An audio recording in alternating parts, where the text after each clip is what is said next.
pareció que su propuesta sobre la competencia de los medios de comunicación era una buena propuesta para contraponerse contra la candidatura de Peña Nieto. Desde el principio, desde que surgió la candidatura como tal, para mí el personaje simboliza muchas cosas en las que estoy en contra, ¿no?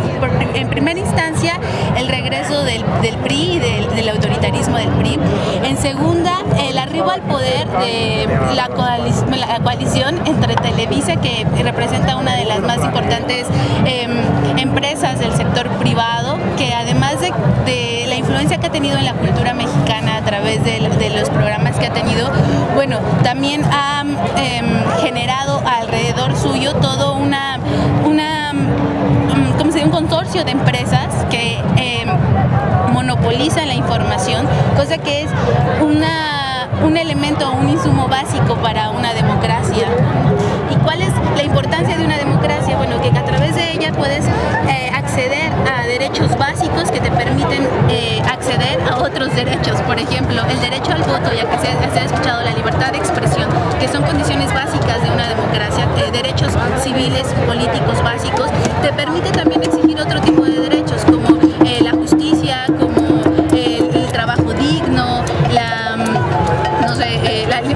la alimentación, etcétera, ¿no? Entonces, me parecía que la propuesta del 132 en ese sentido era bastante válida, y no solamente válida, sino que tenía que ser apoyada. Por otra parte, desde hace algún tiempo he estado estudiando a las empresas que han invertido en México en la materia de infraestructuras. Desgraciadamente, la mayoría de las empresas vienen de capital español y de capital norteamericano, que están invirtiendo no solamente en la construcción de carreteras, que es una cosa fundamental que debe de manejar el Estado, es una cuestión de seguridad nacional, sino que están invirtiendo también en hospitales, escuelas, universidades. Estas infraestructuras ya no son propiedad ni están siendo construidas con dinero del Estado, están siendo construidas con dinero de estas empresas. Entre ellas están Ixolus Corsan, Abengoa, que no solamente es una empresa española, sino que además tiene acciones del rey, ¿no? Entonces, ¿quiénes son las principales gobiernos que contrataron a estas empresas para que construyeran las infraestructuras de materia de ferroviaria, caminos, carreteras, hospitales, escuelas? Bueno, pues fueron Moreira, fueron Mario Marín, Enrique Peña Nieto y ahora Erubiel Ávila. Muchas de las concesiones que se dieron a estas empresas están totalmente turbias, por así decirlo. La información no es transparente, no hay, en algunas licitaciones ni siquiera hubo competencia, es decir, se dieron los contratos directos a ASBI, a Abengoa. Si este modelo, ¿no?, totalmente neoliberal, poco transparente, ¿no?, y también neoliberal sigue, creo que es muy peligroso para el país. Por otra parte, la causa de Atenco, por la que no nos movilizamos tantos hace 6 años, ¿no?, que hubiera sido muy bueno que a todos nos hubiera llegado ese sentimiento hace 6 años, es algo que a mí me importa también demasiado, y por lo que estoy en contra de la candidatura de Peña Nieto. Alguien que dice, que asume totalmente las consecuencias de la violación de derechos humanos en una población completa, que asume la responsabilidad de la violación de más de 20 mujeres, del encarcelamiento de 300 personas, totalmente en la impunidad y violando todo tipo de derecho civil, es alguien, y que bueno, que esa persona llegue a ser el jefe supremo de las Fuerzas Armadas, bueno, es algo que no se puede permitir. ¿Cómo puedes asumir la violación de derechos humanos de una manera cínica y después decir que quieres ser presidente y que quieres asumir ese cargo tan importante, ¿no? No puedes, y también creo que hay un contubernio con todas las organizaciones internacionales, ¿no? Porque la ONU ni siquiera tenía que haber aceptado su candidatura cuando esa persona está enfrentando una demanda por violación de derechos humanos, cuando se están moviendo hilos en organizaciones internacionales de defensa de derechos humanos. Creo que por todas esas razones ni apoyé la candidatura de Peña Nieto, no voté por él, y por esa razón creo que no puede llegar a la presidencia. ¿Por qué? Porque representa la continuidad de un modelo neoliberal que ha dejado a más de 60 millones millones de mexicanos en la pobreza, que representa la continuidad de un gobierno represor y violentador de toda garantía individual y cualquier derecho humano, que además en el último sexenio dejó a más de 62,000 muertos en el país. ¿Por qué? Porque durante el ejercicio del gobierno de Peña Nieto, 922 mujeres fueron asesinadas y de ninguna de ellas se ha dado seguimiento en la prensa internacional, ni tampoco se quiso dar una alerta de género por esas 922 mujeres. Por todas esas razones, yo apoyo este movimiento y deseo de verdad que se regresen, que se vuelvan a hacer el proceso electoral y que ya ni siquiera se le permita a Enrique Peña Nieto tener una candidatura, porque alguien que se asumió como el violentador de derechos humanos en Atenco y que además él lo dijo públicamente, ¿no? Yo asumo la responsabilidad de lo que pasó en Atenco, ¿no? Y que además de eso no hizo nada por hacer justicia en esos 922 casos de mujeres asesinadas durante su gobierno, es alguien que no puede ser el jefe de las Fuerzas Armadas. Y además de eso, su partido ha permitido la venta y la explotación de usos de la nación, la venta de petróleos mexicanos y la inversión también totalmente amañada en materia de caminos y comunicaciones. Por esa razón estoy aquí. Bien, estás tocando temas sumamente importantes como lo son la democratización de los medios y la cuestión del modo de producción neoliberalista.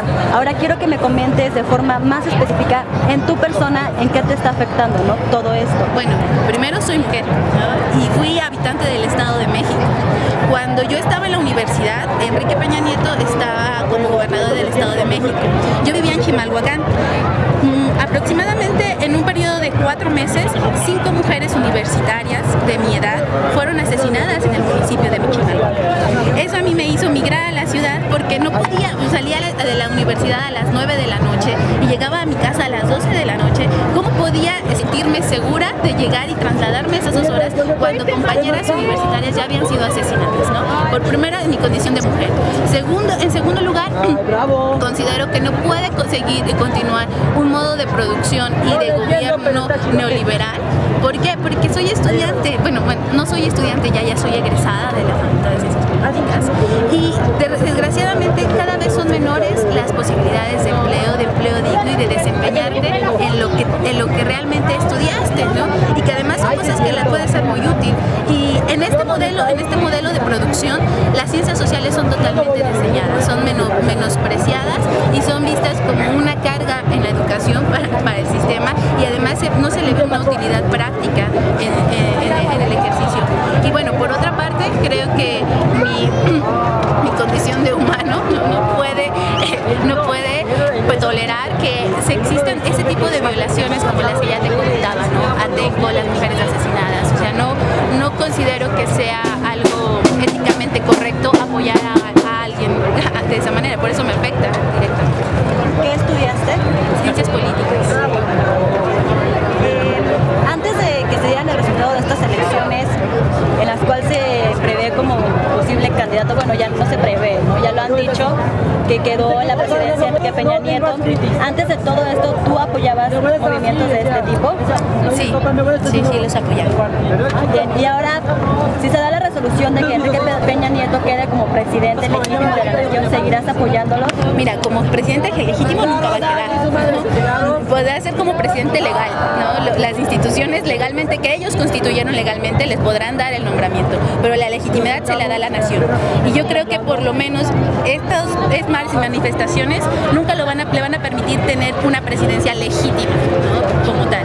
Pero, ¿qué es lo que se puede hacer? Mira, creo que no se puede desperdiciar la fuerza que se ha generado durante este periodo de coyuntura electoral, disgregándonos, ¿no? Considero que en primera instancia mi responsabilidad es empezar a bajar información que yo tengo, ¿no?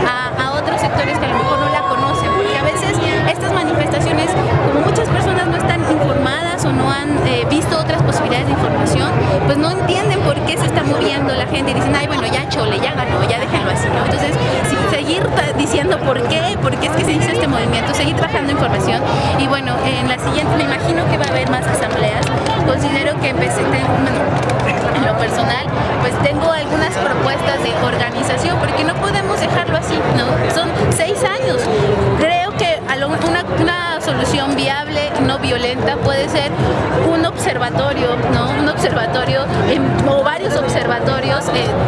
críticos sobre el gobierno de Peña Nieto, que tengan como el ojo en derechos humanos, el ojo puesto en qué es lo que está pasando en materia laboral, el ojo puesto en qué es lo que está pasando en materia en materia ambiental, ¿no? También, que creo que también es otra de las cosas que el modelo que él propone de economía es poco sustentable, ¿no?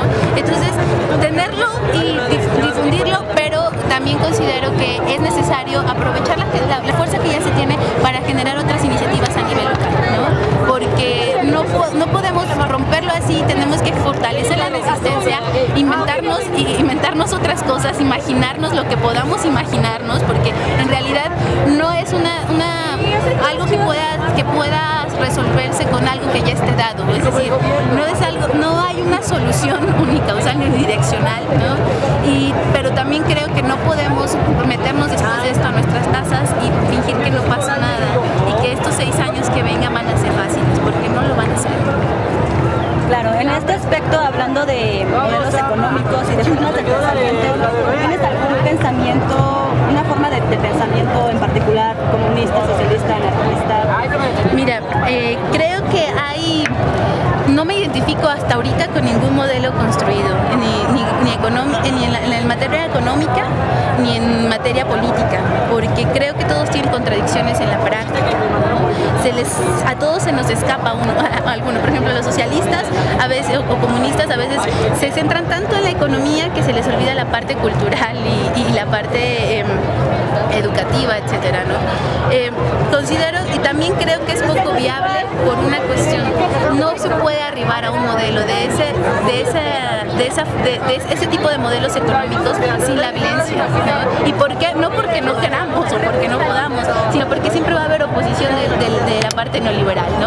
Aunque no seamos, pues digamos, aunque nosotros no queramos asumir ese tipo de modelos económicos de una manera violenta, nos van a obligar a asumirlo de una manera violenta, porque ellos sí se van a violentar si alguien propone ni siquiera algo comunista, sino una propuesta como la de Andrés Manuel López Obrador, que tiene creo que está muy apegada a una tercera vía de Anthony Quinn, ¿no? O sea, el pactar con algunas empresas y tener un cierto concepto de responsabilidad social de esas empresas, o comprometerlos a hacer trabajo digno.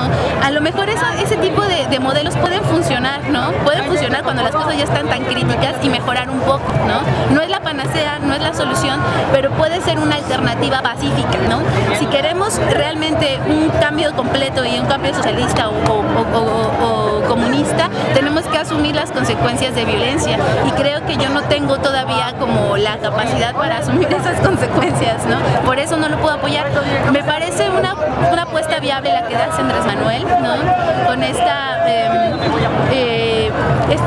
involucrar a varios sectores de la sociedad, hacerlos responsables en algún sentido a las empresas, pero también no estoy tan segura de que las empresas puedan aceptar de una manera, ¿cómo decirlo?, pacífica este tipo de imposiciones, ¿no?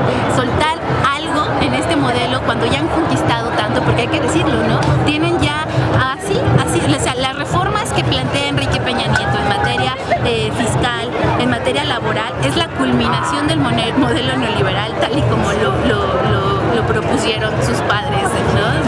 Entonces, en realidad considero que están tan cerca de llegar a su sueño que no van a querer dar ni un paso atrás. Por eso el fraude, y un fraude tan evidente, ¿no? Por eso la coacción y la compra del voto, porque no quieren dar ni un paso atrás.